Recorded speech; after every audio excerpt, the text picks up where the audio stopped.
Assalamualaikum warahmatullahi wabarakatuh.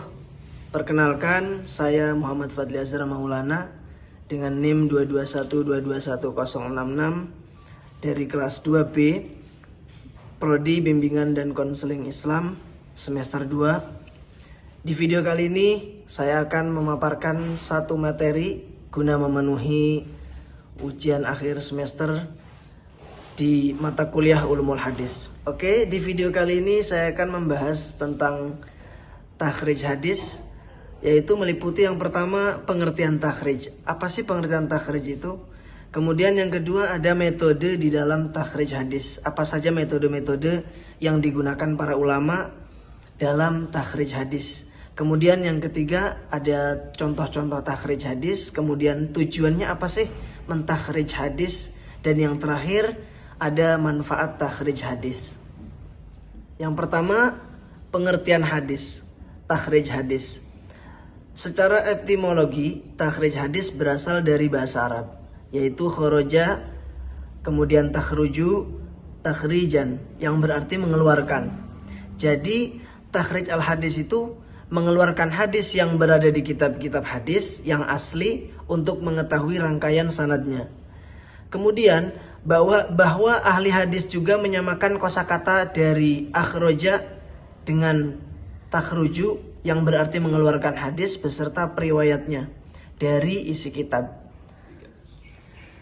Kemudian ada metode takhrij hadis. Bagaimana sih mengenai metode-metode cara-cara mentakhrij hadis itu sendiri?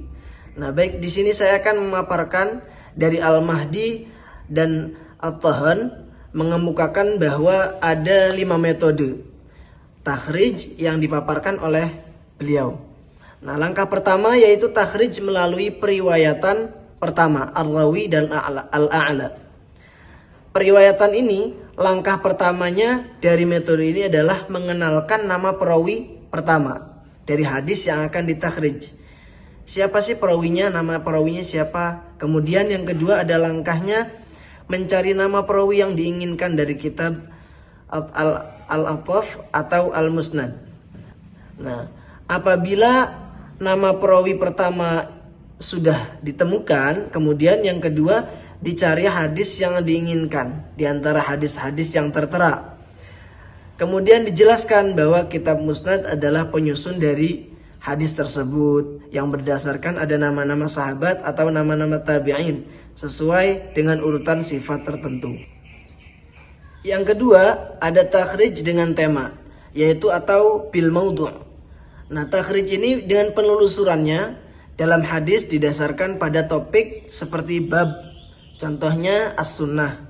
Dalam kamus hadis ini ditemukan sebagai topik baik yang berkenaan dengan petunjuk-petunjuk Rasulullah maupun berkaitan dengan nama. Yang ketiga yaitu ada takhrij dengan awal matan, yaitu bisa disebut bil awal matan. Dalam metode penelusuran ini yaitu menggunakan permulaan huruf hijaiyah atau permulaan matan. Artinya metode ini pentakhrij bisa harus lebih dulu menghimpun lafaz pertama dari hadis tersebut. Nah, contohnya pada hadis bunyal Islamu ala khamsin. Berarti yang kita ambil yaitu dari huruf awalnya yaitu ba.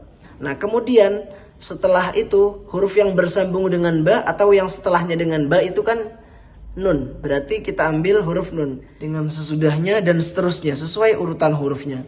Metode ini juga memerlukan pengetahuan bahasa Arab, terutama dalam tasrif ya.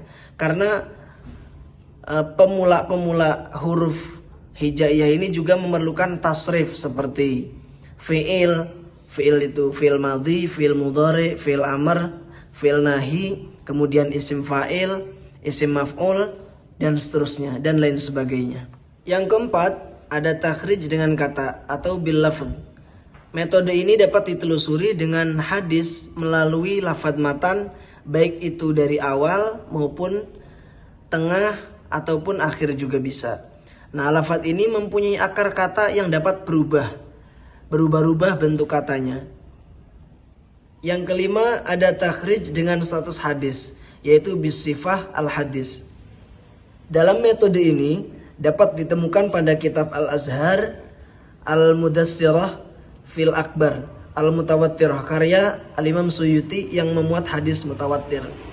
Kemudian langkah berikutnya mentakhrij dalam segi sanad, matan, yaitu menjelaskan kualitas matan dan sanad.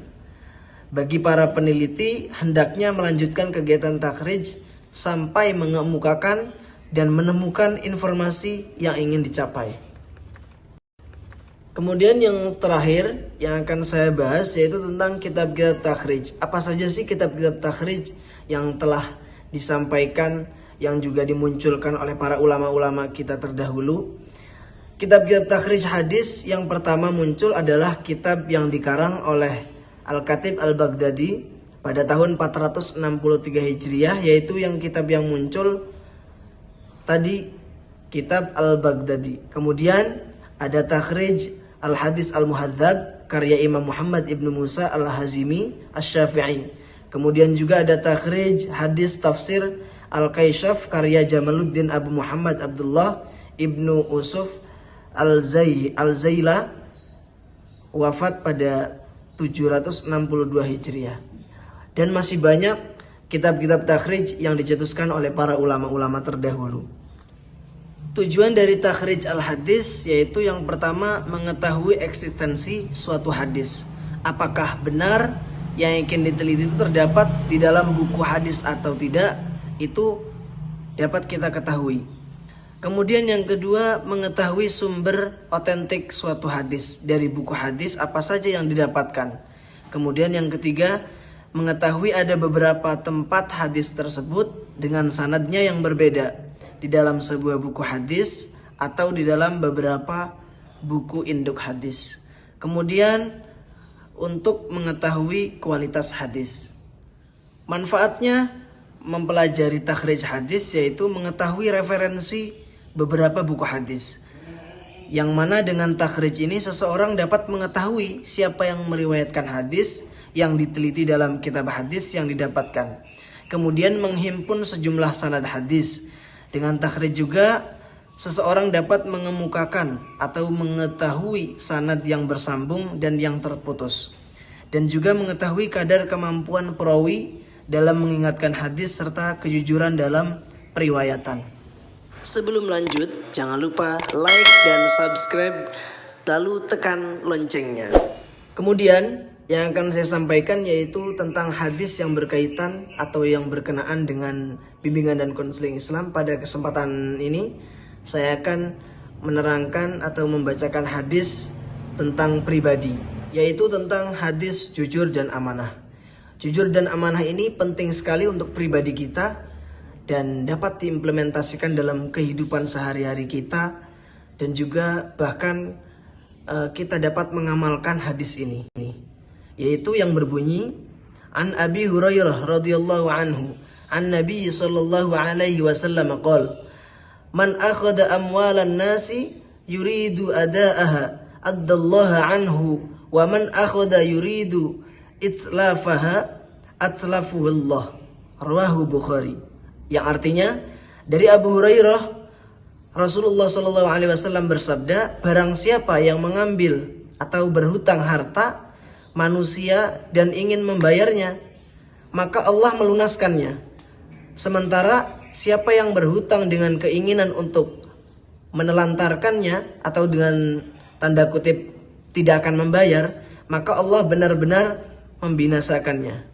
Implementasi dari hadis tentang jujur di atas adalah bahwa konselor itu harus bersikap transparan, autentik, dan asli.